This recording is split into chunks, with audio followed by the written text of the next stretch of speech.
د شاتو مچۍ په پیټۍ کې دننه چې ښه تیاري ګورې دا کار کوي چې لږه رڼۍ د پیټۍ نه به تښتي ښه تیاره کې دننه ځان له سیک کورونه جوړ کړي 15 ګوټه ده که شپږ ګوټه کور یې ځان له جوړ کړي د شاتو مچۍ او یو داسې په سیدی کې جوړ کړي نو ورسره سل شته او نو ورسره مزې شته نو ورسره پیمانه شته او د شاتو د مچۍ د کورونو چې کم دیوال دی دومره مزیداره علا دیوالونه یو دیوال او بل دیوال د یو بل نه ویښته برابر فرق نه لري کوم ځای نه خشته اعلی نظام روان کړی دی څوک مچۍ لګیا دي خپل چې دی کم باچا دی هغې ته کوین وایي ملیکه ورته وي هغې له خوراک راوړي او څوک بچو له خوراک ورکوي د بچو چې کم خوراک دی هورای الجیلی ورته وایي چې د بچو له 3 ورځو پورې یا 4 ورځو پورې دوی مخصوص خوراک ورکوي او بادشاه له ټول عمر ورکوي ما د یو سړي نه اورېدلي د یو ډاکټر نه وایي دا چې کم خوراک د شاتو مچۍ د بچي له ورکوي 3 ورځې او د بادشاه له ورکوي وایي که دا خوراک بوډا سړي وخوړ ځوانېږي خدای کم دی نه د دې په نوم راایلجیلي څه قسمونه په دې ډاکټرانو په ادارو کې رس دي خو هغې کې چې ته 0% هم دا شی نشته ډېر معمولي شی دی د کم ځای نه را پیدا کوي دا مون د کم ځای نه را پیدا کوي بعضې لګیا دي او هغې صاحبه د شاتو دا مچۍ چې دا کم دغه دا شات جوړ کړي مخه دې پیټۍ کې غرار و د یو ډایرکټر نه مې تپوس وکړو مې دې پیټۍ کې دا غرار ولي دا دننه ته به یې ګنې څوک پکې چالو کړی دی وایي دا شات چې کچی که نه نو دا مچۍ ورته دا وزرې وي د ببوزې په شکل کې د اوبتې اوچۍ کې دا شات ټینګ شي یا خدایا پاکه د الله نظام ته ګوره او څوک مچۍ راوړي اوبه د هغوی ډیوټي په دې ده چې اوبه راوړي څوک مچۍ راوړي په دې وزرو کې زیات څیزونه نیولي ګل ورته وایي هغه راوړي هغه خو جمع کوي سټور کوي چې دا زما خوراک دی د بچو خوراک دی او څوک نور څیزونه راوړي څوک په پیټۍ د په خوله کې ناست دی خوله کې چې د بار نه مخالف سره نشي مچۍ مخالفه مچۍ چې راځي هغوی یې دقه دی کې لاول ججمنټ وکړي چې وی ګوري چې دا خو د ما د پیټۍ نه ده او د بلې پیټۍ ده بس 15 شپږ پرې راغونډې شي او په هغه ځای مړه کړي پرېږدي نه او چې ورته پته ولګي چې دا خو د ما پیټۍ والا ده مخکې هلته کې ورته اګېټ لګېدی نو بیا پرېږدي چې دا په مخه دې ښه ورځپې څوکیدارې مچۍ بېلې ناستې دي دلته او دا مې اورېدلي دي چې بعضې مچۍ څوکۍ ته هغې بار ګرځي را ګرځي لکه دا ملک جس چې بار ګرځي را ګرځي چې د بار نه څوک حمله ونه کړي هغې د پیټۍ نه بار ګرځي را ګرځي او ګوري را ګوري چې ته د بار نه غلطه مچۍ را نه شي کوم شات چې پاخه شي د پاسه پیسیلو لګوي بند یې کړي چې دا خراب نه شي دومره نظام ته شعور خدای پاک دوی له نه دی ورکړی او چې د پیټۍ سینګ کېښوده 100 پیټۍ کېده 100 پیټۍ په یو ځای پرتې وي د یوې پیټۍ مچۍ بلې نه ورځي د هرې پیټۍ مچۍ به دي دا په سوونو ګزه مزل به کوي او دا خوراکونه به راوړي او هره مچۍ به خپلې پیټۍ ته دي د خپلې نه بغیر بلې ته ورتې هم نشي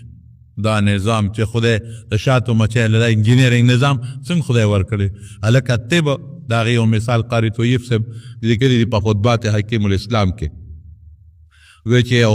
زمونږه په شهري علاقه کې اوسېدلو یو ځل ده وی تللی ما باندې ته خپلوانو رشته دارانو کړه وی چې هلته لاړم نو هغه ماحول مې ډېر خوښ شو چې دلته کې خو نه شغې شته او نه شور شته دی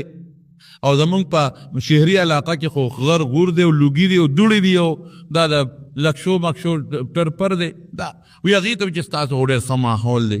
او ابو هوا ډېره ښشته ده هغې وی چې واقعي ابو هوا ښشته را ماحول ښه دی خو موږ د بیزوګانو نه ډېر تنګ یو ځنګل نه راځي ډوډۍ رانه تښتئ کټوۍ تښتئ جامې تښتئ ډېر په غم اخته یو وی ما وی چې اوس به م ته خلاص کړمه وی څو ملګري یو ځای شو او وی لاړم د بازار نه مې زهر راوړل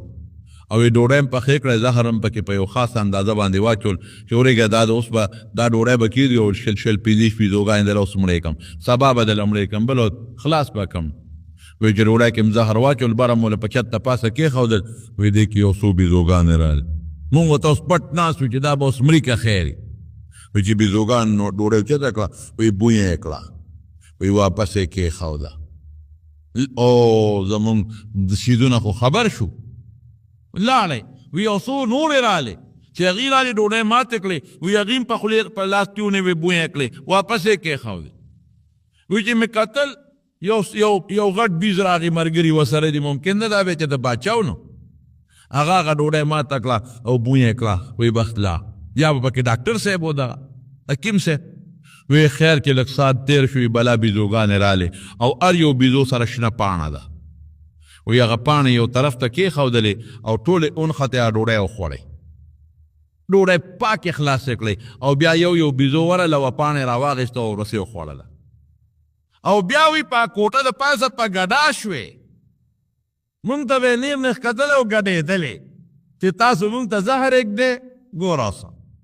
اوس ګوره بیزو له خدای په سپېمو کې لیباټرۍ چولې ده. دلته زهر چې مونږ معلومو نو په لیباټرۍ هم نشو معلومول یا لیباټري به راته و چې دې کې زهر دی، لیکن بیزو له خدای په سپېمو کې لیباټري سیسټم او یوازې زهر نه د زهر نوعیت هم پېژني چې دا کم قسم زهر دی او علاج یې مو سره شته. زرلاړې او سیبه پاڼې یې ورپسې راوړه ویې خوړه. دغسې وګوره ورته خدای ول څونه پوهې ورکړی بیزو له. مونږ یو ځل دی ایوبیا ته تلي ولته کې دا سره کیلې و څه فروټ موټو نو موټر کې دننه پراتو نو شیشه رانه لاسې نیم کښو کې کوله او پاتې شوی وه. نو بیزوګانې هلته ډېرې زیاتې دي. نو هلته کې څه بیزوګانې مونږ هغې ته ولاړو په تماشه باندې. یو هلک ما ته وي دا موټر د چا دی؟ مې زمونږ وي هغه سامان خو د ټول بیزوګانو تختو چې اوس مو کتل یو بیزو سره د کیلو ګوتی ده او په اونه کې ناسته ده، بل بیزو سره د مالټو ګوتی ده او په اونه کې ناسته ده، او مکن موږ سره ممپلي او بل سره د ممپلو ګوتی ده او په اونه کې ناسته ده.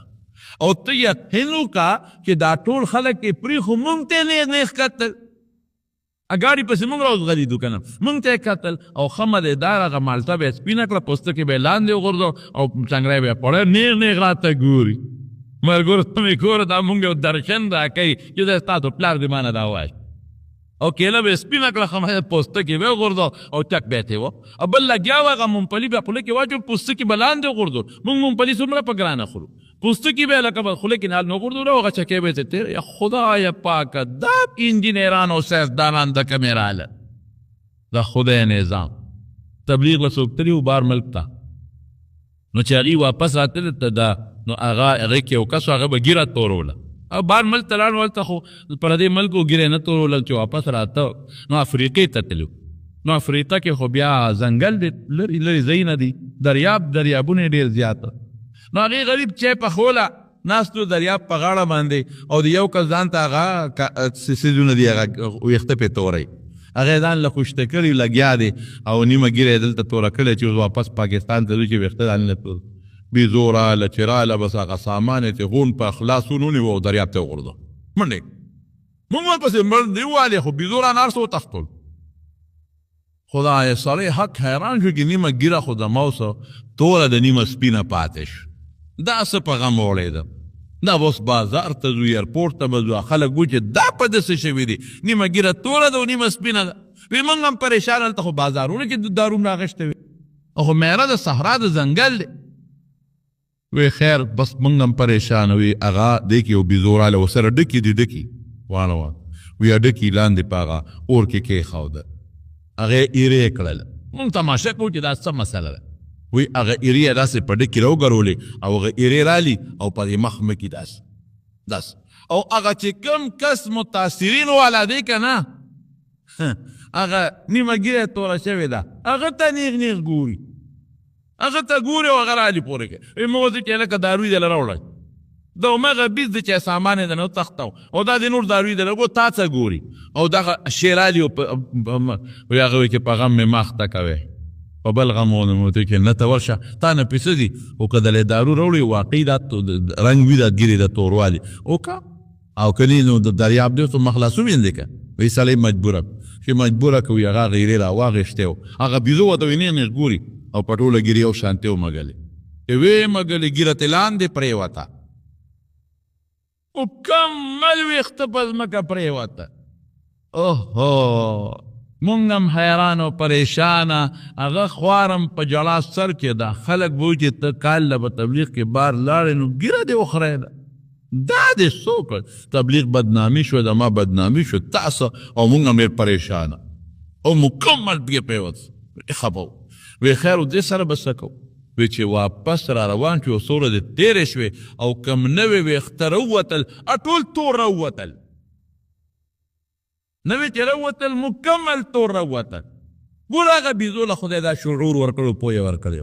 چې دا دارو د دې علاج دی چې دا په سپینو ویښتو ومږه سپین به دې ختم شي واپس به تور راټوکېږي زه نن د دنیا په ډاکټرانو امریکا لندنه پورې وګوره د خدای وکړه دا دارو در څوک هم پیدا کړي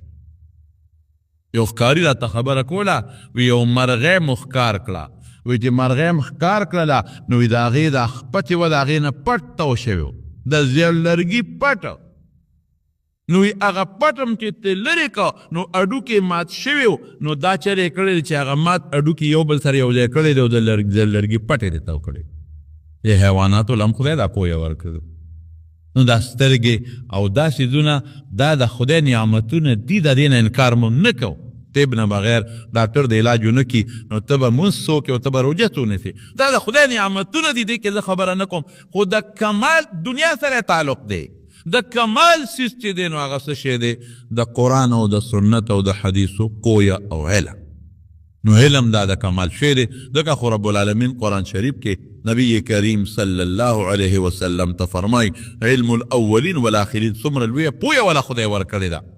او د الله پیغمبر د الله ډېر شاګرد دی او بیا م ورته وایي قل رب زدنی علما پیغمبره دا ووایه چې یا الله ماله علم نورم زیات کې د علم دا نه وایي چې د سترګو نظر راله نور زیات عقل د الله ډېر لوی نعمت دی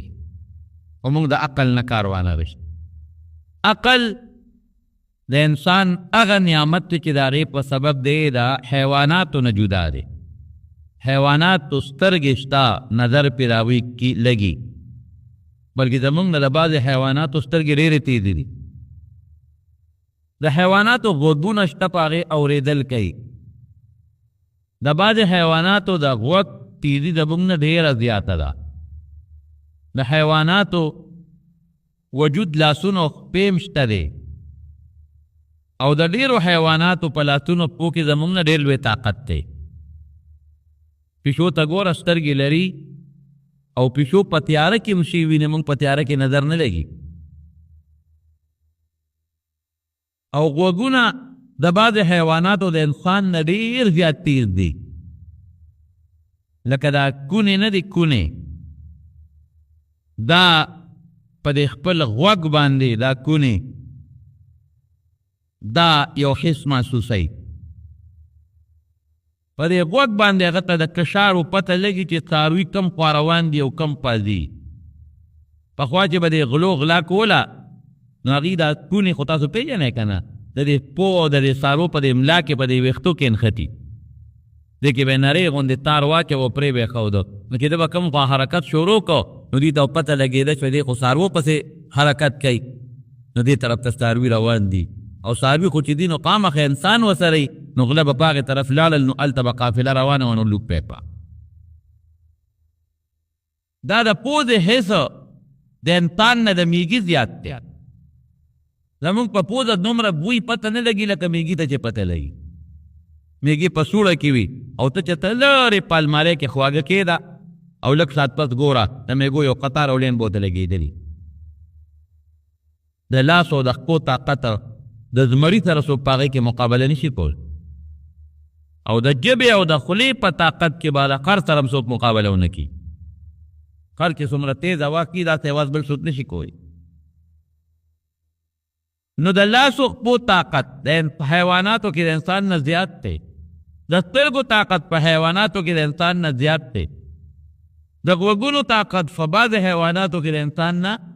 زیات دی یو چیز داسې دی چې هغه الله صرف انسان له ورکړی دی حیوان دی نه دی ورکړی چې هغې ته عقل وایي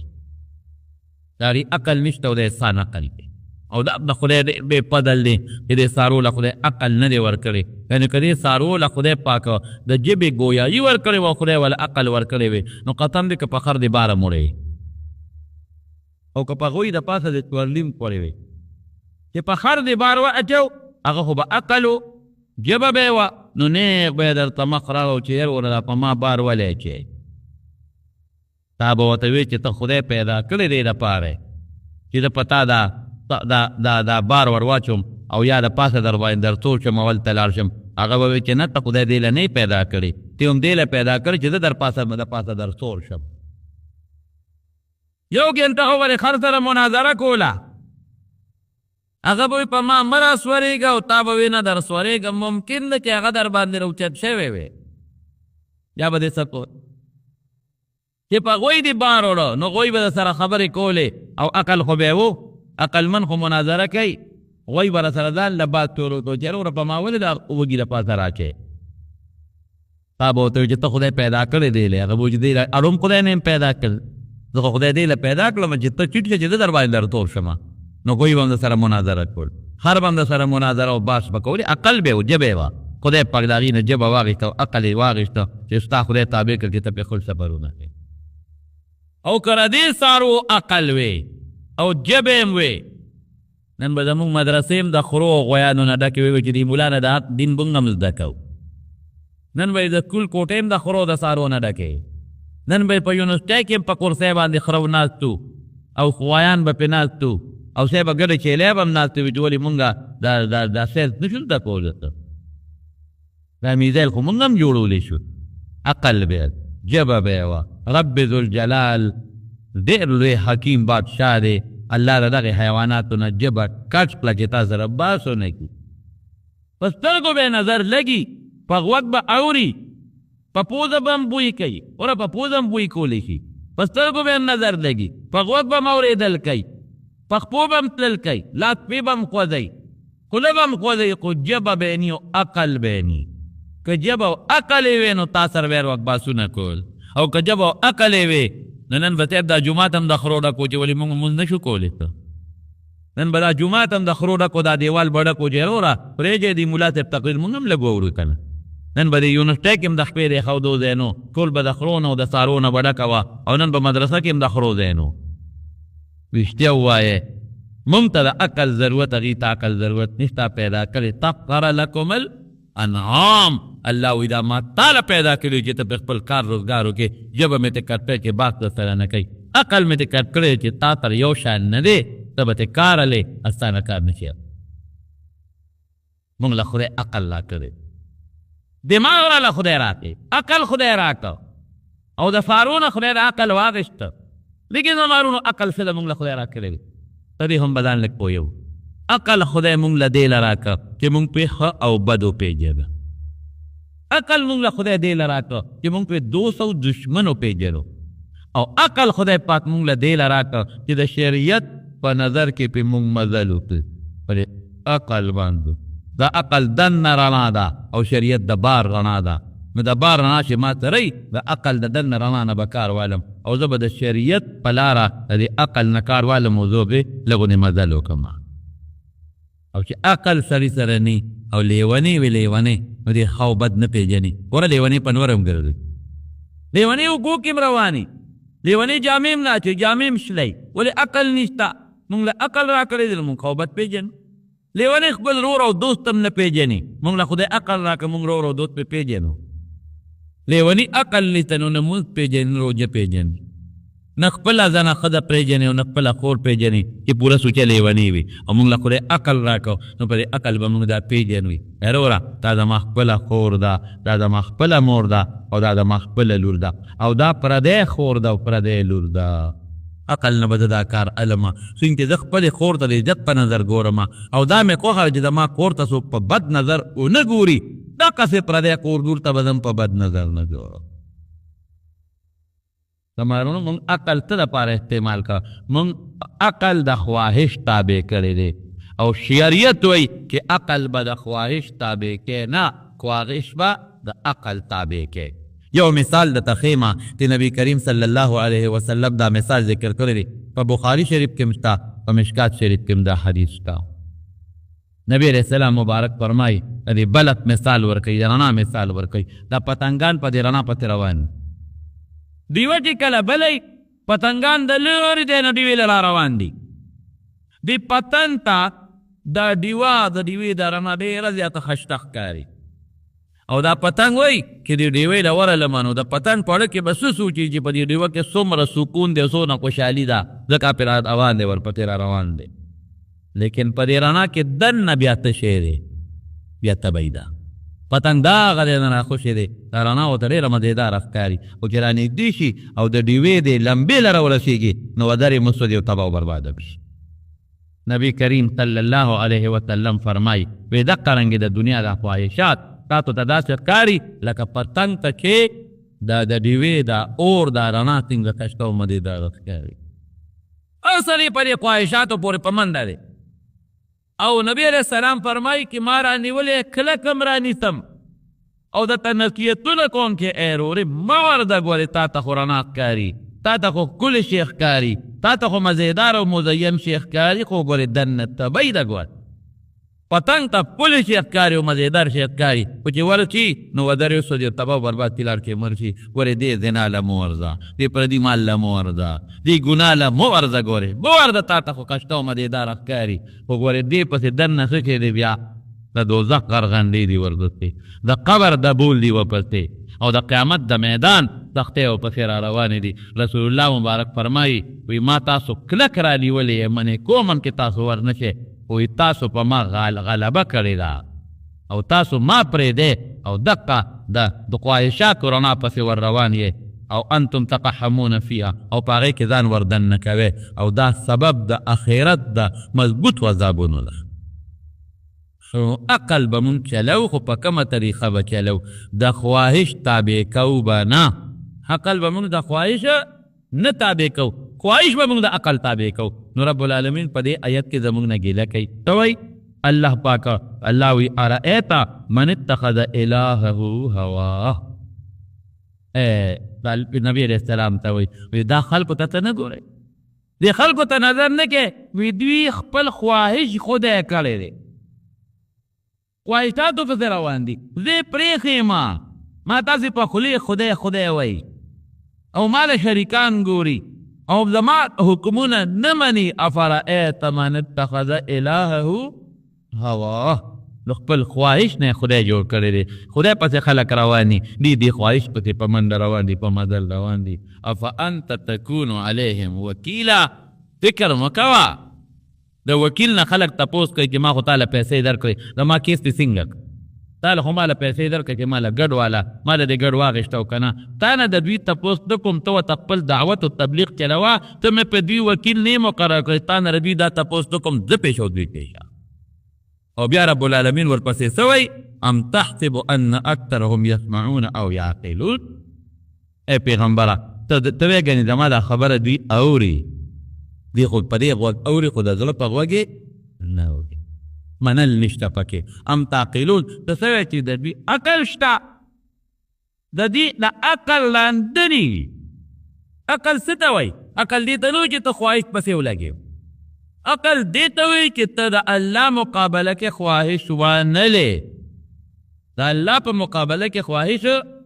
وانلې او زه به راته څو مثالونه درکړم چې تاسو ته پیش شي نبی کریم صلی الله علیه وسلم چې کله معراج ته لاړ اوس به عقل ته هم ګورو شریعت ته به هم ګورو نو تاسو به زما په خبره پوره پوه شئ نبی علیه السلام فرمایي جبریل علیه السلام راغی او دې راپاک کړلم او دې نیغ بوتلم او بیت الله طرف ته راخوا کې چې کوم شتوي مو نو هلته کې زما سینه وشلوله هغه اپریشن کې ورته ته وایي هغه اپریشن زما وکړو او یو څاروي یې راوستی و براق وسوی لکه د برېښنا په شان سپین او د برېښنا غوندې تیز مزل یې کوه په هغه څاروي باندې سپور کړم او چې څه منځ مې مزل وکړه نو ما ته وایي چې دلته کې یو 2 رکعته لمونځ وکړه نو چې مې 2 رکعته لمونځ وکړه نو ما تپوس وکړه دا کوم ځای دی نو ما ته یې ووایي چې دا ستا د هجرت ځای دی لکه مدینه منوره بیا چې مې څه منځ مزل وکړه ورځ عقل ته دی ګوره ښه عقل دلته لاندې پاتې دی ولې براق دونه تیز مزل کو چې کوم ځای به نظر لګېده هلته به یې پکې ښوده نو بل ځای ودرو دلته 2 رکعته لمونځ وکړه نو چې 2 رکعته لمونځ مې وکړه تپوس مې وکړه دا کوم ځای دی نو راته وی دا هغه ځای چې کوم ځای کې حضرت موسی علیه السلام الله سره ملاقات کړی کوه طور چې ورته تاسو وایي نو چې څه منځ نور لاړو نو بیا یې کوز کوم 2 رکعته لمونځ وکړه نو چې مې 2 رکعته لمونځ وکړه نو بیا مې دې تپوس وکړه دا کوم ځای دی دا هغه ځای چې کوم ځای کې حضرت عیسی علیه السلام د حضرت مریم نه خدای پاک بغیر د پلار نه پیدا کړی دی نو بیا وردننه کوم په بیت المقدس باندې بیت المقدس ته تاسو ورخوایې نو جومات د 1,40,000 پیغمبرانو نه ډک دی لکه اوس په دې نظر کوو دومره په لږ ساعت کې براق بیت المقدس ته د عقل په بنیاد رسېدی شي وایه نه عقل وایي چې دومره ساعت کې براق څنګه رسي اوس به عقل نه ګورم، چا ته به ګورم؟ چا بسې؟ الله او رسول ته به ګورم. الله څه وایي؟ سبحان الذي أسرى بعبده ليلا من المسجد الحرام إلى المسجد الأقصى الذي باركنا حوله لنريه من آياتنا إنه هو السميع البصير. الله وی زه ګورې دا هر عیب نه پاک یم. دا سبحان هغه وخت استعمالیږي په عربۍ کې چې کوم وخت تعجب والا خبره دا خبره ډېره د عجیبه خبره ده او خلک په تعجب کوي په دومره لږ ساعت کې د مکې مکرمې نه بیت المقدس ته څنګه رسېږي. الله وایي ما ورسو دا پیغمبر، ما ورسو. الله وایي ما ورسو بیت المقدس، لږ ساعت کې مې بیت المقدس ته ورسو، معمولي غوندې ټیم کې مې رسولی دی. بیت المقدس کې بیا پیغمبران ناست دي، حضرت آدم علیه السلام تقریر کوي، حضرت موسی علیہ السلام تقریر کوي، حضرت ابراهیم علیہ السلام پکې تقریر وکړه، حضرت نوح علیہ السلام پکې تقریر وکړه، حضرت عیسی علیہ السلام پکې تقریر وکړه، او حضرت جبریل علیہ السلام د سرج نظامت دی چې دا یو راپاڅه بل راپاڅه بل راپاڅه، او اخره کې حضور پاک مبارک تقریر وکړه، او بیا صاحب براق دغلته پاتې شو په پولو باندې بر اسمان ته ورسېده. او نبی علیہ السلام فرمایي چې لات مبارک به مې هغه ځای لګو چې کوم ځای به زما نظر لګېده. لکه بیا به دلته عقل پاتې کوو. اوس یې عقل منو دا خبرې به ومنې؟ نه بالکل به ونه منې. ته به وایې چې بھائی جان په دې لاره خو د دنیا یخني وه، بله خو دومره سخته یخني ده، منفي سنټیګریډ یخني ده، بالکل هلته انسان جون نشي تېرولی څنګ پې بره ده. او په عقل خو به دلته کې بیا حیرانې چې لکه هلته کې خو اکسیجن هم نشته، دا څنګه لاړه او اسمان ته پوړی څنګه ولګېده، دومره اوږده پوړی د کوم ځای نه راله. لیکن نبی کریم صلی الله علیه وسلم فرمایي، او دا احادیث تواتر ته رسېدلي دي د دې نه، یعنې د خبرې واحد دی، دا نه یم چې متواتر دی، خو دا هغه خبرې واحد دی چې ټولو کتابونو لیکلی دی، انکار پکې نشي کولی، نشي کولی. بر اسمان ته وخېد، په لومبي اسمان کې آدم علیه السلام سره ملاقات وشو، په دویم کې عیسی علیه السلام او یحیی علیه السلام سره ملاقات وشو، او په دریم کې حضرت دا یوسف علیہ السلام سره ملاقات شو، او په پنځم کې حضرت ادریس علیہ السلام سره ملاقات کیږي، او په شپږم کې د حضرت هارون علیہ السلام سره، په پنځم کې د حضرت هارون علیہ السلام سره کیږي، په شپږم کې موسی علیہ السلام سره، او په اووم کې ابراهیم علیہ السلام سره.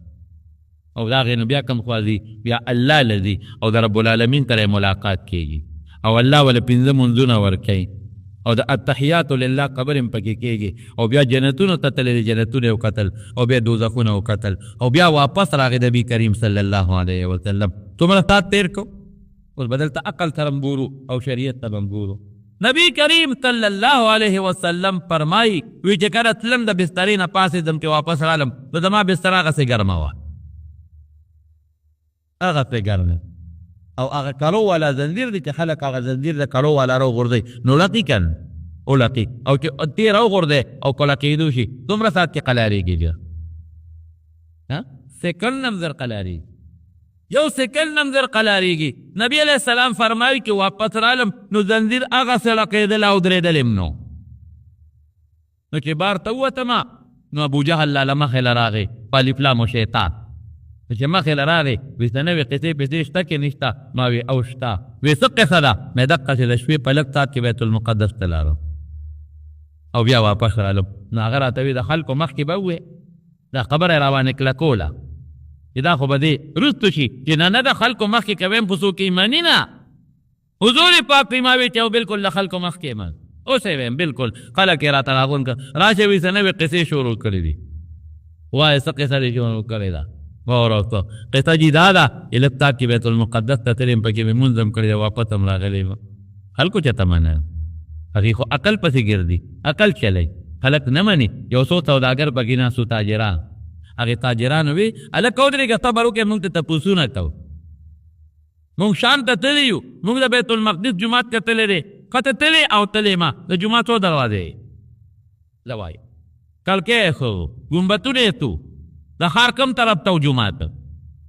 او د ښار کومې لارې چا به مونږ ته ووایه، ځکه ته خو تلې تا ته خو به دا هلته معلومې. هسې نو تاسو نه تپوس کوم زمونږ په دې جومات کې خو تاسو ډېر منځونه د جمعې وکړل که نه، یو هم نه دی کړی، څونه هم کړي دي ډېر. خو که تاسو بره ونه ګورئ او زه رانه تپوس وکړم چې زمونږ د جومات کې څوک پکې دي، تاسو ته پته لګي؟ که ما درته وایي چې یاره زمونږ څوک پکې دي او دې خوا ته زمونږ کړکۍ لګېدلي څو تنبیې دي، نو تا ته وایي چې استاد جي مونږ خو تاله راغلي یو ته راته ښایه ځان چې تا ته وګورو چې ستا ستو سترګې نه نو مونږ خو دې له نه یو راغلي چې مونږ به جومات کې بره پکي شمارو او کلکې به شمارو او د دنیا جوماتونو کې لګیم او تقریرونه کوم د دنیا په جوماتونو کې نو که تاسو ما نه تپوس وکړو چې تا خو پرون په دعاوه کې په پلانکي جومات کې تقریر کړی دی نو د هغې څو کلکې دي والله که راته پته دا بشیر جان ټول عمر دلته کې موږ سره ناسته پاسته کوي او ښه مضبوط یار بیله داسې ده که نه ده او که تاسو ما نه تپوس وکړو چې راده دا وجود څو لیشتې اوږد دی او څومره پلن دی بشیر جان سره خو مې اشنۍ ده خو مې د خېټې نه پیته نه ده تاوپلی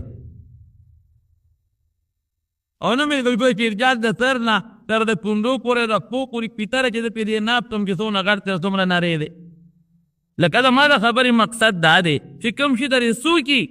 هغه به درته معلومي او چې کوم شي درې سوچ نه چاته نه معلوم نو حضور پاک وایي چې هغه زه پیره به تي رانه تپوس وکړه چې دروازې څو دی ګمبتونه څو دي یا خدایه زه خو دې له نون ته دي چې ګمبتونه وشمارم او د ښار کم طرف ته دی او د ښار څو دروازې دي او څو یې لارې دي او څو یې کوڅې دي او د شپې تللی و دا خو اوس دې زمانه کې بجلی دی هغه زمانه کې خو بجلی هم نه دی وی حیران دی زه به د یو مثال درکړم یو ښځې یو کوټه جوړه کړې وه کوټه یو سړي ته هغه کوټه ونیوه چې کوټه ته هغه سړي قبضه کړه ته د لاله جج د دعوې وکړه هغه سړي وکیل ونیوه چې وکیل یې ونیوه نو هغه وکیل به پټکي یې وه پخوا د پټکو رواج و د بوډاګانو به هم وه هغه وکیل په هغه ښځې جرح وکړه وی ترورې دا کوټه ستا ده وی یو جي دا زما ده او دې سړي رانه نیولې ده وی که ستا ده خو بیا د نو تپوس کوم وایه د دې کوټې څو لالي لالي دا بره لرګو ته ویل څو لالي ښځه وایي یار ورسېده لاړو نه څه خبرې واقعي مونږ ته د خپلې کوټې د لاړو پته نه لګي دا لارې خو هغه چاته پته لګي چې د شپې خوب نه ورځي او برګې شماري نو مونږ له خو د خدای پته دی خوب راځي هلکه بشیر جانه تا د کوټې څو لالي دي ځکه دا ال دې راته وایي نن 5 روپۍ انعام درکو او درې به ورته راجي ته به م ورکړي د لارو چا که څه پته لګي نو ښځې ته وایي ستا د کوټې څو لالي دي لکه ستا کوټۍ تا ته به یې لارې معلومې ښځې ورته وایي وکیل صاحب یو ځل مې جوړه کړه هغه هم په لیبر و په مزدور او په ګلکار باندې او بیا رانه دې سړي نیولې ده نو ما ته خو یې د لارو پته نه لګي خو وکیل صاحب ته هر سهار را پټکې وې او ماښام یې کوزې او سهار یې بیا وې او ماښام یې کوزې تا را دې پټکي څو وله دي بس د وکیل صاحب د خپو نه ځمکه وتښتېده خدایه دا خو زما نه ګټه وکیله وکاته وی ما ته خو د پټکي د ولونو پته نه لګي نو ته پټکي هر سهار وې ماښام کوزې او د پټکو د ول درته پته نه لګي او کوټه ما یو ځل جوړه کړې د هغه هم په لیبر زه ترې څه خبر یم د لرګو نه لکه خبره مې دې پورې کوله چې نبي علیه السلام مبارک تاغي وایي د ښار څو دروازې دي او د جومات څو کلکې دي او څو یې تنبي دي او څو ګمبتونه یا خدای دې سپېرو له څه جواب ورکړو دی کې حضرت جبریل علیه السلام راغی او ما ته یې ورکوه جوابونه او د بیت المقدس دا ښار او جومات یې راوړل او دقسې مخامخ یې راته ونیول دی به تپوس کو ما ورته مخامخ کتل جواب به مې ورکوه دی به تپوس کو ما به مخامخ کتل او جواب مې ورکوه خو په هغې تریم ونه منه ولې ونه منه عقل یې واغېسته او د پیغمبر مبارک خبره یې وانه رسته په دې خبره پوهېږېدم بل طرف ته اوس ګوره دا ابو جهل په لاره ته حضرت ابوبکر صدیق وله مخې له ورغلو ابوبکر راشه که ده هغه ملګري خو دین بل ته بل څه وایي مطلب دا وي چې دا خو د عقل نه لرې خبره ده نو دا ملګري به هم ترې راوالوم ملګري خو دین بل څه وایي څه وایي وی هغه وایي چې د شپې په لږ ساعت کې بیت المقدس ته تلم او بیا واپس راغلیم اوس ابوبکر عقل نه کلی عقل نه کلی څه وایي ملا ابو جهل دا خو ډېره وړه خبره چې بیت المقدس یادوي که دې وایي چې په دې لږ ساعت کې بیت المقدس نه پس اسمانونو ته تلم نو بیا یې منم ابو جهل سترګې لاندې خلی شي نه ما ته په دروغ د ده د خولې نه دی ویلی ما وجدته صادقا و امینا ما رښتونی مونته دی ما چې ته د دې په دروغو نه دی لیدلی دا همیشه رښتیا ویلي دي نو چې دا وایي منمې با او زما ورونو ابوبکر صدیق رضی الله عنه عقل شاته وغورځو او د پیغمبر مبارک خبره یې ومنله په ایمان کلک پاتې شو او هغې نورو خپل عقلونه کلول لاړل برباد شو. عقل خو د شریعت خلاف نه دی ګورې په دې هم ځان پوهېږئ بالکل خلاف نه دی لیکن بعضې څیزونو ته زموږ عقل رسي او بعضې څیز ته زموږ عقل نه ده.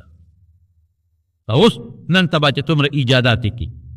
وایه که نه دلته په موبایل کې ولیکې بسم الله الرحمن الرحیم السلام علیکم ولیکې او یو ټک والا ورکې په دا یو سیکنډ کې کراچۍ ته دا میسج رسي که نه رسي لیکن یو څه قلوي ته راوځه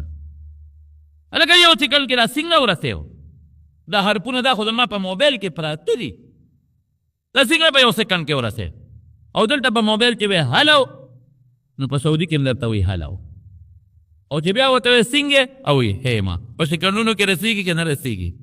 او یارونو تاسو ته خو پته نه ما خو بل ځای لیدلي دي تاسو ته په کور کې دا شیدونه پراته ده سعودي کې هلته کې چې طواف کېږي په مکه مکرمه کې تاسو ته په دې ټلویزیون ښکاري که نه ښکاري او په مدینه منوره کې چې خلک د پیغمبر علیه السلام سلام ته ولاړي هغه خلک درته مقصد ښکاري که نه ښکاري په ټي وي کې درته دوبۍ ښکاري امریکا درته ښکاري لندن درته ښکاري کراچۍ درته ښکاري نواتري چې هلته کومې خبرې کوي مقصد درته نه پنې براه راست درته ښکاري دلته به ورته وی عقل زما نه مني چې زه نه منم دا ولې د ما عقل نه مني دا چې زه په سترګو ووینم نو منم ګنې دی نه منې عقل به رستو کو افرأیت من اتخذ الهه هواه نو الله ګیله کوي د خپلو بندګانو نه ګیله کوي چې ای بندګانو د خپل خواهش اتباع مو شروع کړې ده خواهش پسې روانې او زه پرې شم زما خبره نه منې نو موږ به خواهش بنو الله خبره به منو وایو ته الله قرآن شریف د دې نه ډک کړی دی چې جبریل فرشتې ملائکه دي فرشتې عقل زما کم دی دا جبریل علیہ السلام هغه د الله ذوالجلال نه قرآن شریف راواجي او د نبی علیہ السلام مبارک نه چا تپوس وکړو د جبریل علیہ السلام نه تپوس وکړو وایي ته چې قرآن د الله نه راوالې او دلته را رسېږي نو څومره ساعت کې را رسې د دې ځمکې نه لومبي اسمانه پورې د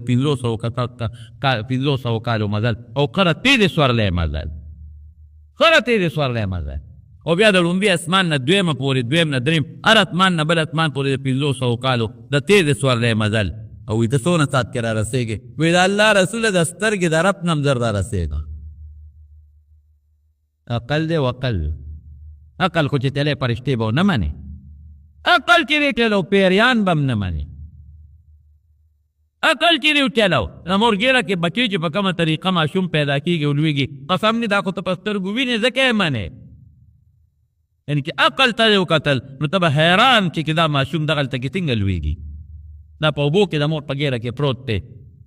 او دا 15 میاشتې خو ده کې سام وه ته 4 میاشتې خو پکې سا نه و 15 میاشتې به ده کې سا وه او دا د سترګې د ده غوږونه دې ته د اوبه نه ورځي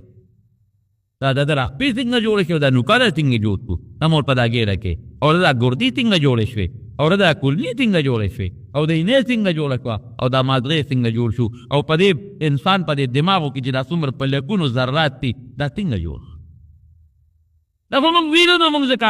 منو یعنی چې عقل لیته یا خواکا قسم نه کدام منی ډاکټر درته وایي منې ساینسدان درته وایي منې نو د ډاکټر صاحب خبره خو منم د ساینسدان خبره خو منم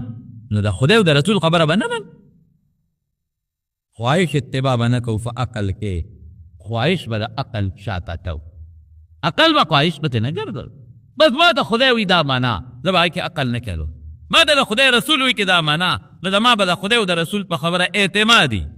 ما ته خدای او رسول وایي چې د قبر کې لاندې عذاب شته عقل وچلو مه خو انکار به وکړو زمونږ حضرت امام ابو حنیفه رحمت الله علیه او دهري سره مناظره په دهري وایي خدای نشته هلکه دا هر څه چې پیدا کېږي دا هویت اتفاقیاتو کې پیدا کېږي امام صاحب رحمت الله علیه سره مناظره شروع کړه د بادشاه په دربار کې امام صاحب قصدن حکمتن لږون یو کوټې د خپل وخت نه وروسته شو او لاره یې لږه بدله کړه چې څنګه ورغې دهري غوبل جوړ کړی تاسو هغه امام کې د تاسو هغه ملا پټ شو رانه او رانغی دا دروغجن ټیم یې مقرر کړی او ټیم له راونه رسوی امام صاحب قصدن تاخیر وکړو چې کله ورغې د دهري ملا غوبل جوړ کړ چې غوبل یې پاک کړی دی ورته امام صاحب باندې لومبی دا الزام هی دروغ دی راته ویلو ولتین نه رستو راځي دا ستا ټیمو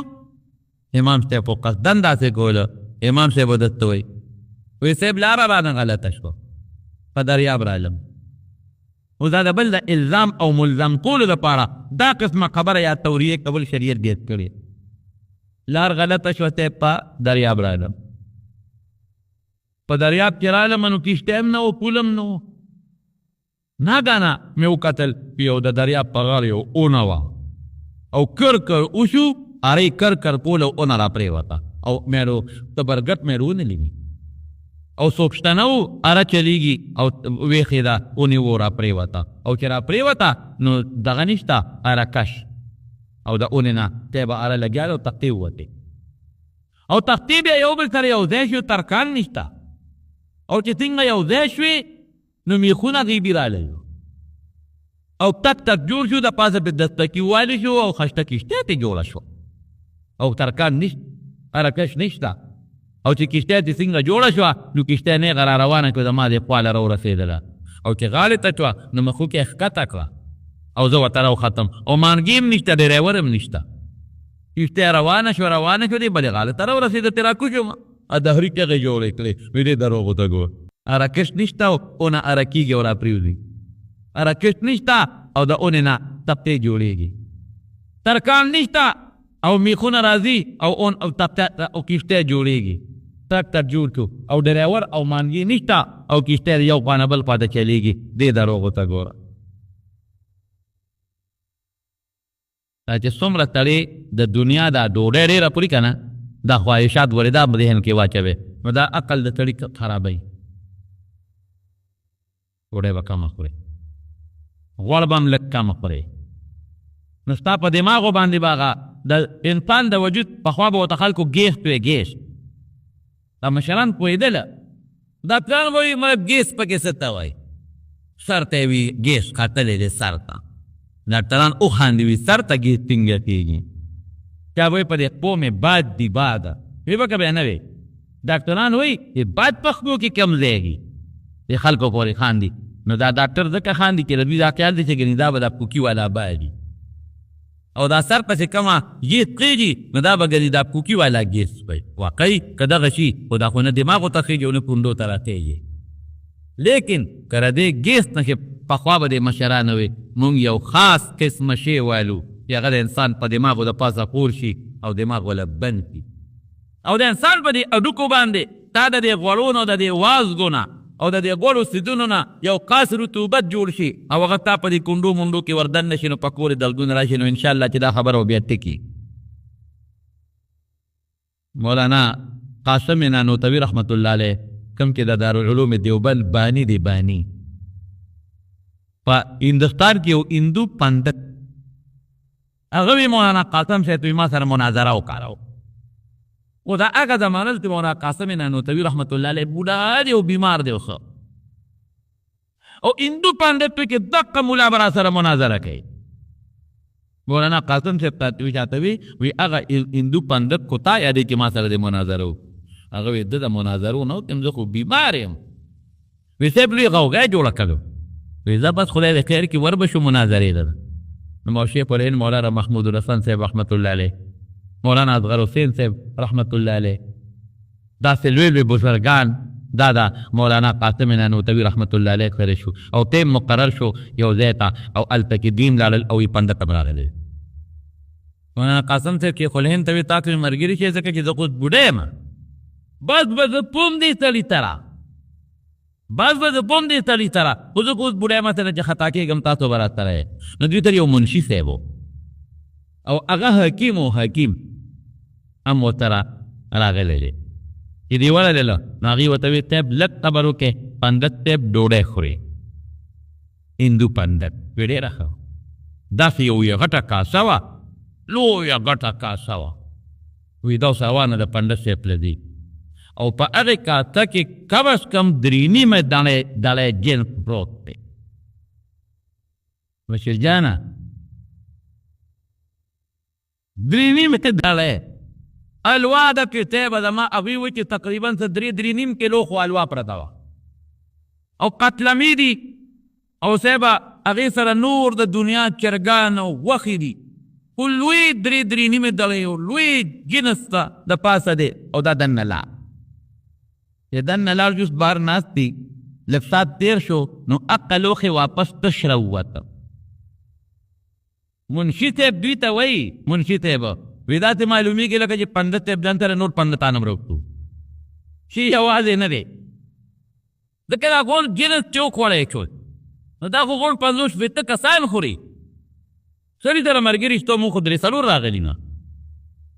وی دا خدای دې خیر کړي چې دوی څنګه ورننوتل نو هغه سره توکم نو چې یوازې پروت دی دا یوازې د بالښته متکې ته منشي صاحب وایي چې داسې کار دی چې هغه نور ملګري دي چې ته په نورو دروازو وتلي خو چې داسې یو قابل کړو دروازې هم نورې نشته دروازه هم دا یوه ده نو د هغه ملګري نه یې ورته تپوس وکړ هلکه دا دومره لوی شی چې د یو له جنس دا چا وخوړل وایي داسې پنډت وخوړه و د نر بچیه و د نر بچیه دا 3 نیمې دړۍ جنس دا بلا خوري دا بلا چې دومره خوري دې ته یو ملي دوا لتلی وم د پنجاب نوم درته ده که نه علمه کې نو هلته کې چې دوا لتین لاړم یو حضرت صاحب و د هغه مور مړه یو سړی په موټر کې راغی ډېر لوی راکړو او ډېر ښه سړی و یاره نو چې څنګه موټر کې راغی نو هغه نوکران ته زر راکوشو د موټر نه او دې شاته سیټ کې ناستو نو په لاسونو نه یې کلک راونیوه او راوچته یې کړ یاره صاحبه کې ودرېده که نه نو دې غریب تاتله راتله نو هغه ډریور زر موټر ته کېناست موټر یې ته خوا نو دې د ګرځېدو نو کټ یې راوړه ورته خوا کې واته متکې راوړه هغې ورته کټ کې کېښودو دې په څلورو 5 کسو ونیوه نو په کټ کې کېناستو تاسو یقین وکړئ چې د هغه دا مټې نه دي دا زما پتون نه د بچیرجان شانتې چې 5 پتونان یو ځای کې که نه د هغه مټې یې ظالمه نو ما ته مخامخ ناست دی نو څوک هم وسو لږ ډډې ته کښېنه که نه ټوله خبره هم تا لره نه بهر کیفه هغې غریب له اوبه راوړې چې اوبې راوړې ته یقین وکړه دا زما خپل کشمدید خبره نو ګیلاس به یې غون په خوله کې وروړ او بیا به یې وکړه ما د خدای نه یا خدای پاکه دا غریب ته څومره تکلیف دی نو بیا چې لاړ نو هغه چې چا مور بړه هغه نه مې تپوس وکړه مې دا څوک نو هغه راته وښو تاسو ته یې نه ښېږي یو نواب یې راپیات بوي دا د هغې نواب نصیر یې وي په پنجاب کې یو نواب یاد ما ته وی چې دته ډاکټر ویلي دي د یو ګډ تار خوري او ماښام داسې غب نه دی خدای ته یو ګډ تار او یو ماښام او ډاکټر ورته ویلي دي چې دې نه علاوه بله خوراک نه ورکوئ نو چې ده باندې تار یو ګډ وخوري که نه ابه م وله رویتوی به وله دا به وله په غوړو کې نه پخوئ ډوډۍ پې بنده پروف پې بند دي دقه یو ګډ سار او ماښام نو چې دا یو ګډ وخوري نو نوکران ترې پټېږي نو چې 10 بجې کې نو نوکرانو ته کندل کوي چې خدای بې خوباته د لوږې مړکم خوراک راوله بیمارونو هغه سړي چې وی دونه جنس وخوړه نو مولانا قاسم صاحب حکیم صاحب ته وی حکیم صاحب مناظره به ته کوې موږ به نه کوو وی صاحب خو پندت دی هغه سره به څوک مناظره کوي وی دومره جنس چې څوک خوري د هغه عقل نی او چې عقل پکې نی نو ته به ورسره مناظره کوې زما څه کار چې ده سره زه مناظره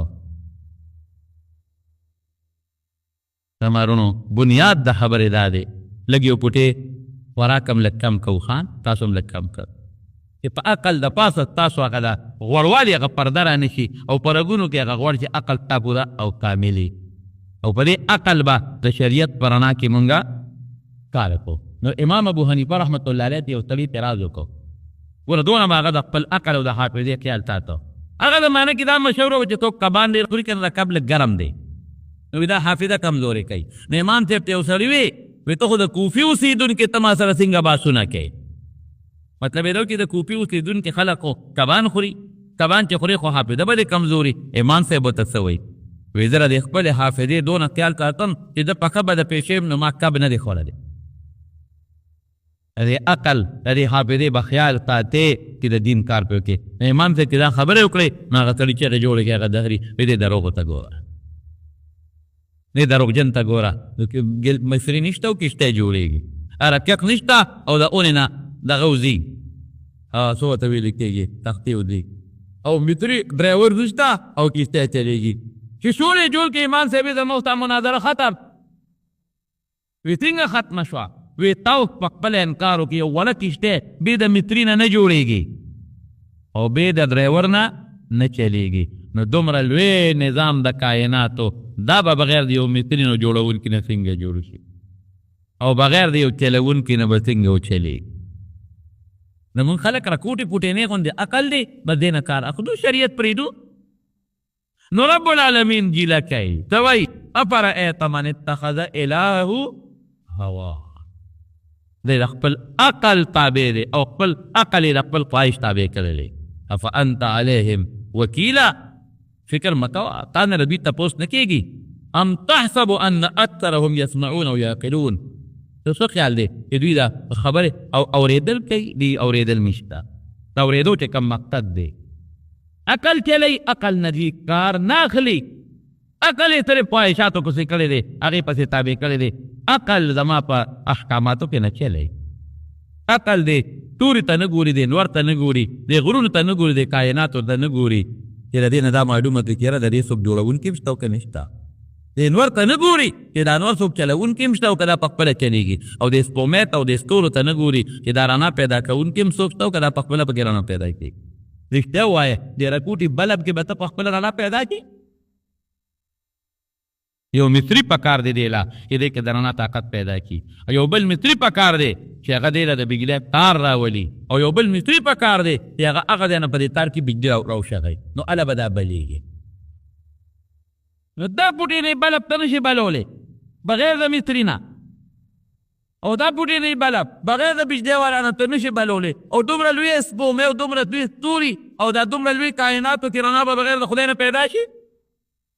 عقل نوی کار نه اخلي الله وی انهم کالانعام بل هم اضل سبیلا دا د څاروو په شان دي څاروو په شان دي څنګه دي څاروي د خپل خواهش تابع دی خواهشاتو پسې منډې وایي او دین خپلو خواهشاتو پسې منډې وایي څنګه رښتیا وایي مونږ تاسو دلته ناسو څاروی په دې خپلو خواهشاتو کې مور او کور پیژني نه بلکل نه پیژني دقسې چې کوم انسان سره عقل تا خو د خواهش تابع دی او شریعت ورسره نشته لکه امریکې والا او یورپ والا او برطانیې والا هغې هم په دې خپلو خواهشاتو کې نه مور پیژني او نه خور پیژني نبی کریم صلی الله علیه وسلم فرمایي وی قیامت به په کومو خلکو راځي هیرو دا راته ځکه وایم چې موږ د خپل عقل د خواهش تابع نه کړو او د عقل د خدای او د رسول د وینا تابع کړو او دا قوم نه شو چې دا کوم پیغمبر مبارک فرمایي رسول الله مبارک ته وایي وی قیامت به په کومو خلکو راځي الله اکبر وی په داسې خلکو به قیامت راځي چې هغوی به یو بل سره داسې ژوند تېروي لکه د ځنګل څاروي چې یو بل سره څنګه ژوند تېروي او صرف کې د ځنګل څاروي پرده نه کوي او خپل ځان نه پټوي او خپل اندام نه پټوي او ښکاره دي دقسې به بربند ګرځي هلکان او جینکې او سړي او ښځې او چې کومې بدعملۍ کوي نو شرمېږي به پکې نه په لارو کوڅو کې او په پارکونو کې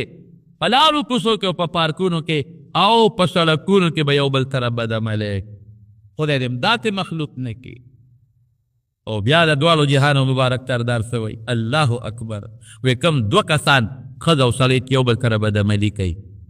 او لږ دې یو بل ته وایي یو کوټې غوندې د دې سړک نه غاړې ته به شو خلک په دا میاشت کې چې دا چل مونږ کوو نو دا خلک تېرېږي دي خلکو ته لږ تکلیف دی نه یو پوټې به د سړک نه یو پوټې غاړې ته شو وی دقه سړی به په هغه زمانه کې داسې وي لکه دې زمانه کې چې ابوبکر او عمر څنګه دي په دې زمانه کې ابوبکر او عمر ډېر نیکان دي که نه دي او خلکو ته نیکي کمه داسې ښکاري چې ناشنا ورته ښکاري نو دا به په هغه زمانه کې داسې خلک وي چې بدعملي به کوي خو ملګري ته به لږ د دې طلب نه دی ښه الله خدای هم ساتي کشرکل تباه نوجوان طبقه د موبایل د لاسه تباه د نیټ د لاسه تباه او موږ نیازبین پرېښي دي نیازبین پخوا به په اجره کې د مشر اختیارو داسې وکړه نه به وه مشر به اجره کې ډلهوالی او چې مشر به څه وي بچو به هغسې او نن موږ بچي دومره نیازبین کړي دي دومره نیازبین توبه چې نن بچې څه وایي نو مور و پلار مني موږ څومره نیازبین کړل لوړ هم څومره نیازبین یې کړی هلکان هم څومره نیازبین کړل زمارونو دا عقل دا مالا خدای یو لوی نعمت راکړی په دې عقل زره سپینه جوړی مو دا سپي عقل نشته خواهش پسې فهم باندې و مور او پلار خو هم نه پېژني خپل او پردي خو هم نه پېژني پرده او ناپرده خو سپی نه پېژني خنزیر نه پېژني خوراک پسې خو هغه هم باندې وایي نو که زه صرف دا سوچ وکړم چې په دې عقل به زه صرف خوراک ځان له پیدا کوم با صرف خوراک به پیدا کوم نو رښتیا ووایه سپي او ما کې څه فرق شو که زه دا سوچ وکړم چې نه په دې عقل به زه خپل خواهش پسې منډې وهم نو دا ځنګل څاروي خو خپلو خواهشاتو څه باندې نه دی او که زه دا ووایم چې نه نه نه نه نه عقل به زه خواهش پسې کړم او پرده به ختمه کوم نو د ځنګل څاروون پرده نه کوي نو ما او څاروو کې څه فرق په عقل به ته ځان له پرده پېژنې په عقل به پرده پېژنې په عقل به ته چل کې شریعت ته پېژنې شریعت پرده کوه شریعت خور و لور و مور و پردی کې فرق وپېژنه شریعت خپل مال او پردي مال کې فرق وپېژنه شریعت د ګاونډي حق وپېژنه شریعت د مور او پلار حق وپېژنه شریعت مور او پلار ته وایي چې دا دې ګورې بچی دی د باندې په سر لاس کې د جومات ته بوځه قرآن ورته وښایه عقل نه به دا کارونه ده عقل خو د انګریز سره عقل شته که نه دا نه چې نشته ورسره اخو میزایلم جوړوي اخو بلا تکنالوجي ده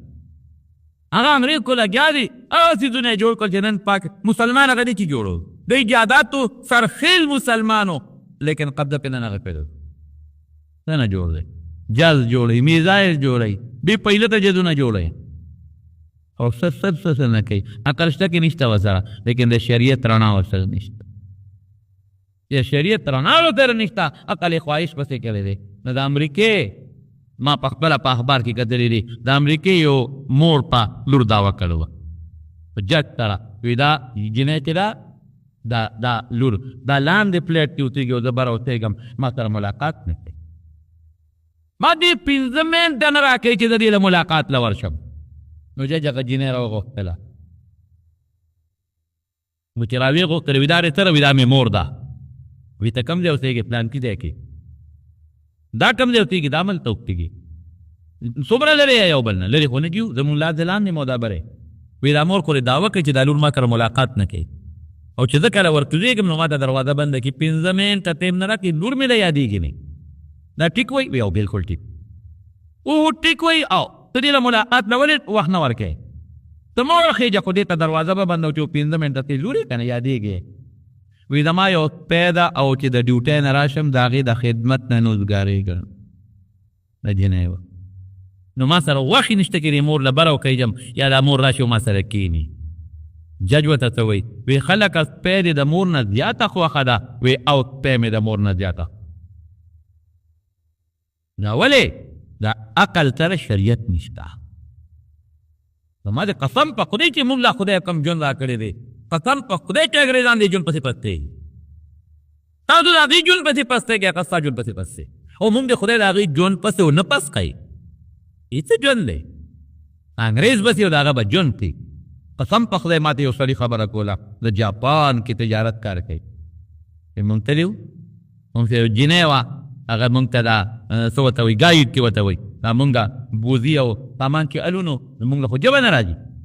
نو یو ګاید یو جنۍ هلته دفتر یې د باقاعده ته به دفتر ته ورشي هغې ته به وایي چې زه د پلانکي شي کاروبار کوم او زما دا شی په کار دی نو ته ما مهرباني وکړه ما هیلپ وکړه هغې سره به خپلې پیسې جمع کړې هغې به درله سړی درکړي یا جنۍ به درله درکړي به درنه مخکي نو زر به دې کار وشي ژبه م هغې له ورځي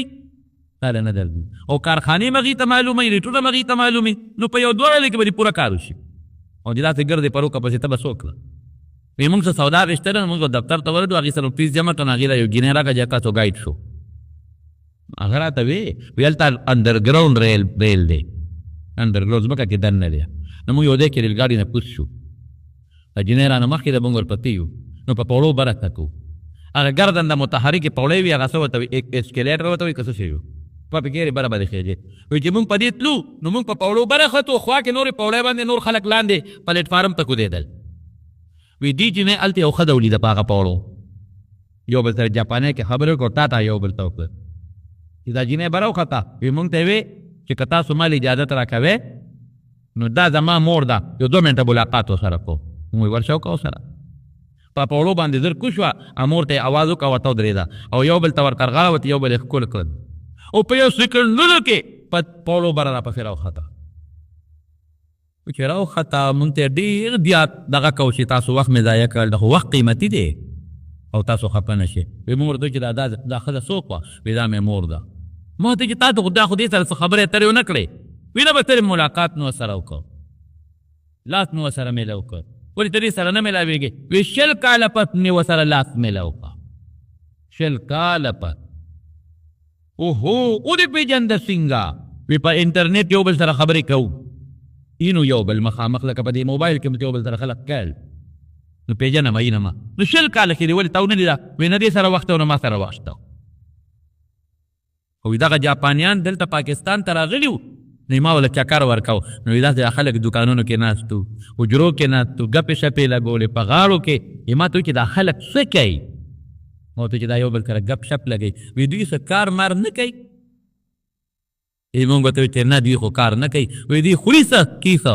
وایي دا خو بلا مان خدای ورکړی دی هغه خوري وایي چې ښه داسې ناشنا به ورته ښکاره شوه او چې بیا حجرې ته هم بوتلل او په حجره کې میز باندې او درستقان وغوړه او خلک راغوب شو شریکه ډوډۍ هم خوړه وایي ډېره ناشنا ورته لګېده وایي چې دا څه مطلب هلته په جاپان کې هوټل ته به ښځه خاوند لاړ شي ښځه به ځان له خپله ډوډۍ وایي او خاوند به ځان له خپله وایي ښځه به خپل بل ورکوي هوټل والا له او خاوند به خپل بل ورکوي مونږ خو دې ښځو غرق کړو مونږ خو ولا راچلو او قسم په خدای که مړی کړې دا دې ده که نه ده هلته ښځه خپله ګټه کوي او خپله بل به ورکوي او سړی خپله ګټه کوي او خپل بل ورکوي او په دې کې زمونږ ښځې وایي اسلام مونږ له حق را نه کړه ته جاپان ته لاړه دی چې پته راته ولرو ځان له به ګټې او خورې به خاوند به دله نه ګټي ته امریکې ته لاړه چې پته دې ولګي هلته به امریکا کې ښځه ګټي نو خوري به په جاپان او په لندن کې به ښځه ګټي نو خوري به او خاوند له به هم ګټي په استرالیا کې ورکه نو لور به ګټي ځان له به خاوند پیدا کوي او خاوند به خپله ګټه خوري او دا به ځان له خپله ګټې ورکوي به دا خو زموږ اسلام دی چې ککرې بالغ ته نه روانې ده او خاوند ګټي زوی ګټي او شراب نشته چې پیسه ته بې ځایه ولګي هلته ټوله پیسه په شرابو لګېدله او دلته شریعت زناکاري بنده کړې ده هلته ټوله په دې ولګي عقل چې د شریعت تابع کې زما د قسم په خدای وي چې خوشحاله ژوند به تېری مور او بچي به په کټ کې یو ځای ناستې ډوډۍ به خوري یو به ګټي او سل به خوري او چې عقل دې د خواهشاتو تابع کړ زما د قسم په خدای وي که ځمکه به ته ټینګه شي خرڅی به یې وله تنخواه یې ته کوم ځای ټینګي کارخانه مو ته نه ټینګېږي بیا به د خواهشاتو له خرڅی نو عقل به د چا تابع ساتو د شریعت بعد قرآن او سنت ما ته څه وایي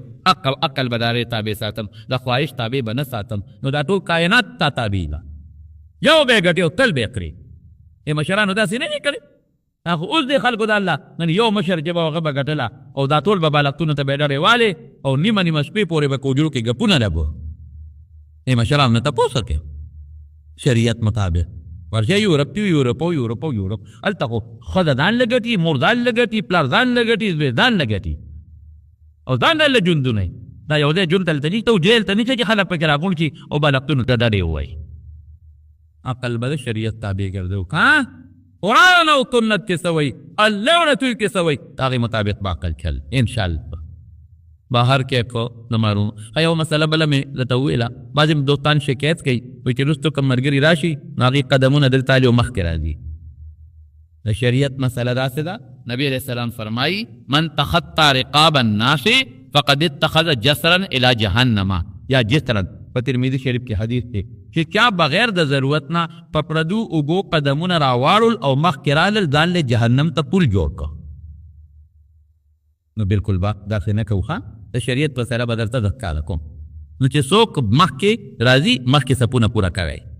نو شاته به ځای وي او یا بره الحمدلله بره کېږو به بره به ځای وي خو د یو بل فوګو قدم اخیستل په شریعت کې دا ګناه ده دعا وکړئ رب العالمینه چې زموږ نه راضي شي که الله زموږ نه راضي شي